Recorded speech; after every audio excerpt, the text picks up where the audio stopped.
Hey guys, it's Nicole and welcome to my 32-week update, well my 31 and my 32-week update. This week baby weighs 1.7 kilos and is about 42 centimeters long, or about the length of a bunch of celery, which is just crazy to think, and is taking up a lot of space in my uterus. From this point onwards, babies born early have a good chance of surviving and thriving. Your baby's skin is becoming soft and smooth as he plumps up in preparation for birth. Some babies have head of hair already, others will only have a few wisps. Thick hair at birth doesn't necessarily mean thick hair later on, but children with fine hair in childhood also tend to have fine hair when grown up. If your baby is a boy, his testes should have descended from his abdomen into his scrotum. Sometimes, however, one or both testes don't move into position until after birth. Your baby is gaining weight fast and puts on more than half his birth weight between now and when he's born. That is just crazy to think that I'm saying he now because the app says he. It's just crazy to think that this baby is going to like pretty much double in size in the next few weeks. I already am feeling like I'm getting so big, and to think that it's just going to get bigger is just crazy because you can't fathom possibly how much bigger you could get. I've got a bit of a different background this week because it is so hot here. It is ridiculously hot and humid. So I am filming in my lounge room dining area. Well, this isn't like my kitchen table because I've got an air conditioning unit literally just up there. So this is like the coolest place in the house to film at the moment. And I've had this on all day, so it's nice and cool down here, and I didn't really want to go upstairs and turn the air conditioning on to film in there for like 15 minutes. So for the last 2 weeks, nothing terribly exciting has been happening.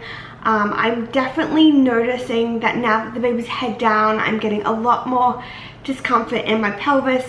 Nothing that's like really terrible, it's just definitely a lot more noticeable because obviously I've got a head down there now.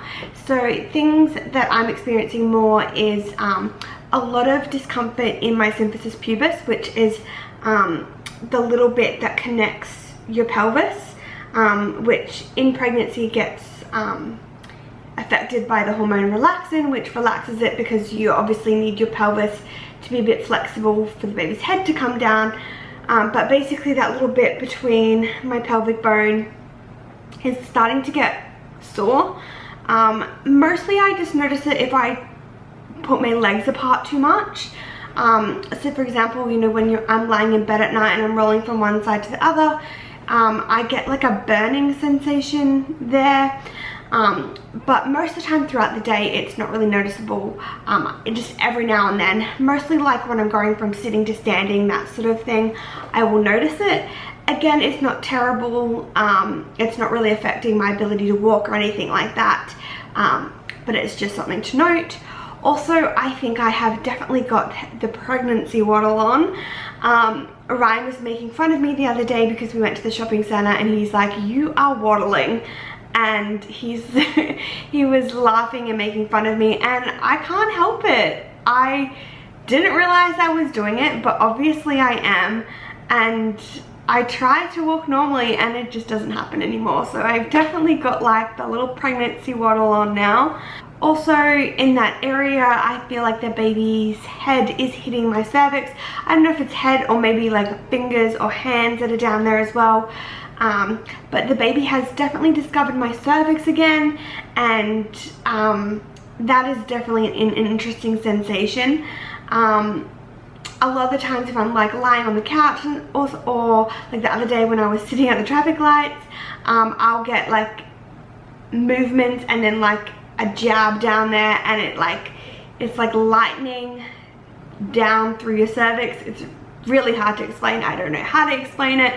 But lots of like pressure and shooting pain in my cervix area and my bladder. So that is new. I had it like right at the, maybe like around the 20-week mark, but it obviously wasn't anywhere like this because baby was so much smaller then.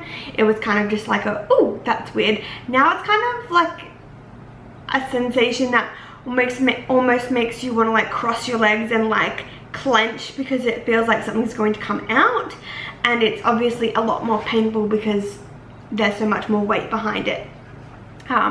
It honestly felt like the other day when I was sitting at the traffic lights that a hand or something was going to come right through, which was just such a weird sensation. It doesn't happen too often though, so I can bear it, but I only imagine that's probably going to get worse as baby gets bigger and runs out of room. Movement wise, still getting loads of movement. Yesterday the baby was a little bit quiet throughout the day, but it was really hot and I felt really lethargic, so I'm guessing the baby probably felt really lethargic. But by like the evening and stuff, it picked up in its movements. And then today it's not been really super active, but I felt quite a few movements and a few lots of hiccups as well. It tends to get hiccups maybe once a day. Some days it'll like not have them at all, and then other days it'll get like 3 lots of hiccups in the one day, and I feel them really low down as well. I mentioned in my last update that I had started to experience like heartburn refluxy sort of symptoms at night. I had that maybe for 3 nights in a row or something like that, and then it went away, and then the other night I got it back again, but when I had it the other night it was probably worse than I'd ever had it. And it honestly, I got lots of burning with it, and it just felt like I had something stuck there and just felt like really burning. And then like if I was to move or anything, like randomly I would just have vomit coming up. So to help with that, I took some Tums, and I don't know if you guys have them in your country, wherever you're living and watching this from. But it's basically just these like little chewable tablets that you can have that's supposed to help with heartburn and reflux and stuff. So I had them on my like bedside table just in case. Like I've had them there for probably like 2 weeks now since that first episode, just in case. So I chewed on them and just drank some water, and then I've got several pillows on my bed now, so I kind of just propped myself up with my pillow so that I was up on a slightly higher angle, and that seemed to do the trick. And since then it hasn't happened. Like I thought it was going to happen last night, because when I went to sleep I started to feel a little bit of it, but I managed to get through the night without any issues, so that's good. I can deal with it if it's not like an every night thing, because that night I also had to get up to wee like honestly 4 or 5 times. I lost track of how many times I had to get up to wee. So between that and waking up with heartburn, that wasn't a very good night's sleep for me at all. Normally I wake up between 1 to 2 times per night, which is pretty good. Like I'll go to the toilet obviously right before I go to bed, and then normally I'll have to get up like maybe like 1 o'clock in the morning, and then like early hours of the morning like 5 o'clock or something like that. And sometimes I can go until I wake up at about like 6, so that I can deal with. And in terms of getting comfortable in bed and stuff, I'm managing most nights to get a decent sleep.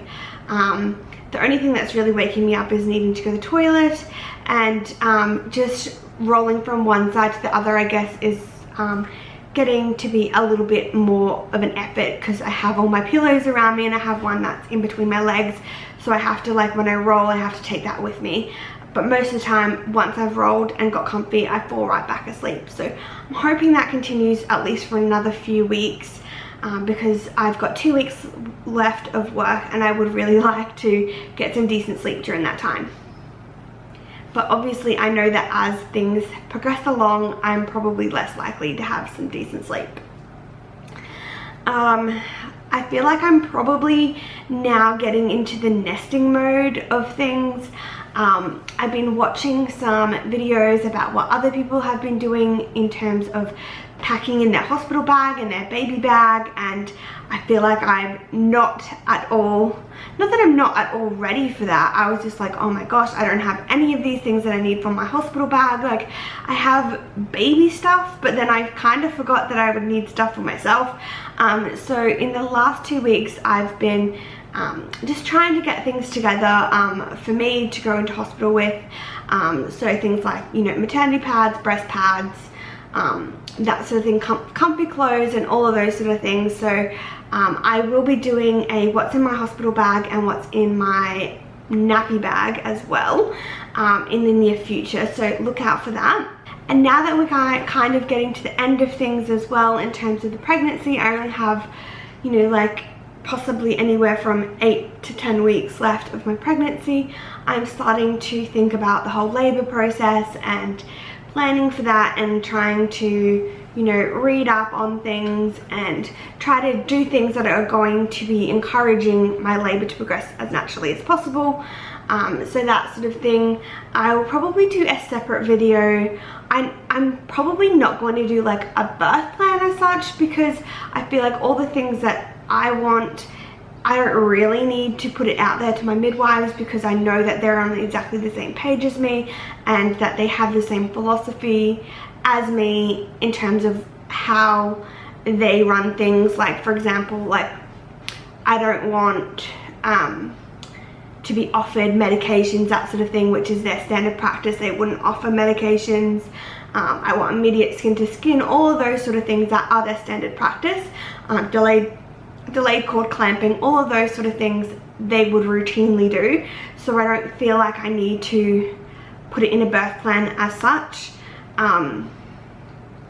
But I will do a video kind of outlining the way I would like things to go and that sort of thing. I don't want to get all caught up in a birth plan either, because I know that things don't always go to plan, and obviously being a midwife, I see that every day.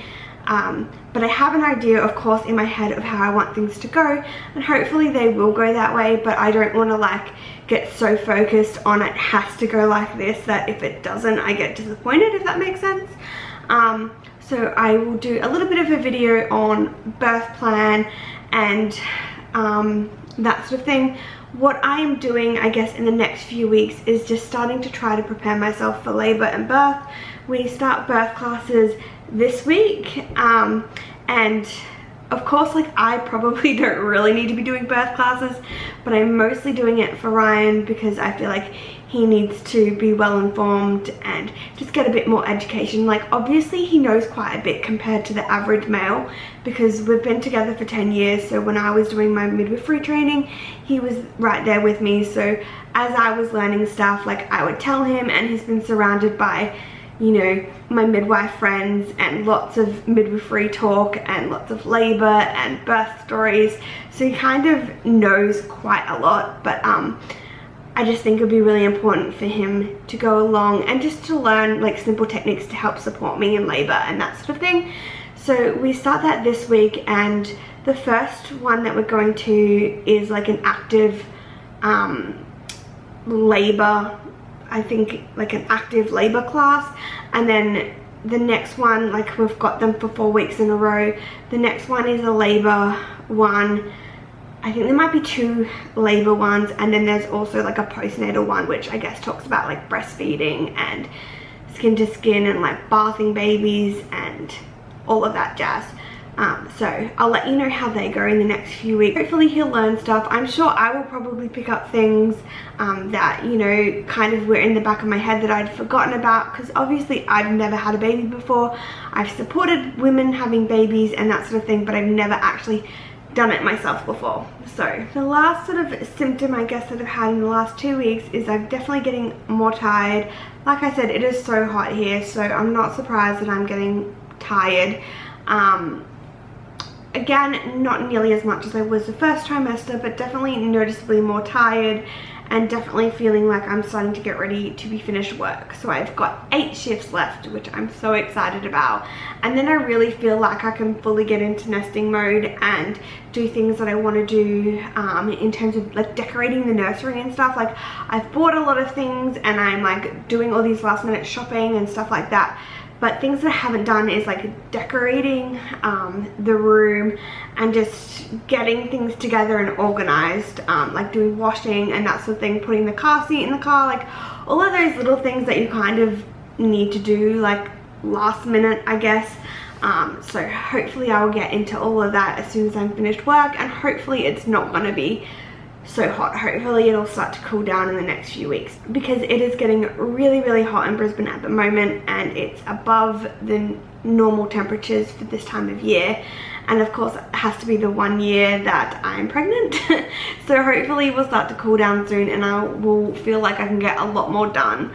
At the moment I kind of get like bursts of energy, so I'll like go do a bunch of things and then I'll have to like sit down for a few hours, because I kind of like exhaust myself, because I go crazy thinking, oh, I'm gonna clean like the entire house, and then I get really tired. So I have lots of ideas of things that I want to do, is just getting the energy to actually do it. So basically I think that's all I really had to update you guys on. I will leave you a shot of my bump as always, and I will talk to you guys next week. Bye! So this is my 32-week belly from the front, from the side, and from the other side. Again from the front, and I definitely feel like these stretch marks are getting worse, but again there's nothing I can do about that. And I feel like I'm definitely carrying very high.